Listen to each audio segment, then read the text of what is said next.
இலங்கையின் லிட்டில் இங்கிலாந்து என அழைக்கப்படும் நுவரேலியாவில் இன்று அதிகாலை சில பகுதிகளில் துகள் உறைபனி பொழிவுடன் கூடிய விசேட காலநிலை நிலவியுள்ளது.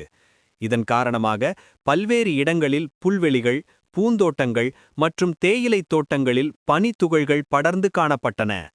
ஒவ்வொரு ஆண்டும் டிசம்பர் மாதத்தில் நுவரேலியாவில் பனிப்பொழிவு பதிவாகும் நிலையில் இந்த வருடத்தின் ஆரம்பத்திலேயே நகரப்பகுதி, தாவரவியல் பூங்கா மற்றும் தேயிலைத் தோட்டங்களில் பனிப்பொழிவு ஏற்பட்டுள்ளது குறிப்பிடத்தக்கதாகும்.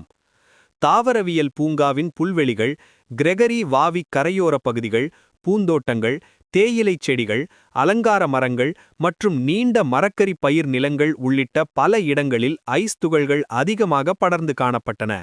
இதனால் சுற்றுப்புறம் முழுவதும் வெள்ளை நிறத்தில் அலங்கரித்தது போல் காணப்பட்டு பார்வையாளர்களின் கண்களை வசீகரிக்கும் காட்சிகளை உருவாக்கியுள்ளது.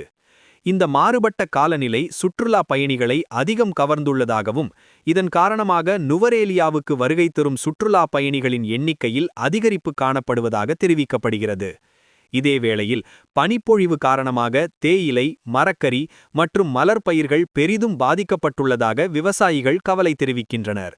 குறிப்பாக தேயிலை தோட்டங்களில் செடிகள் கருகும் அபாயம் ஏற்பட்டுள்ளதாக குறிப்பிடப்படுகிறது.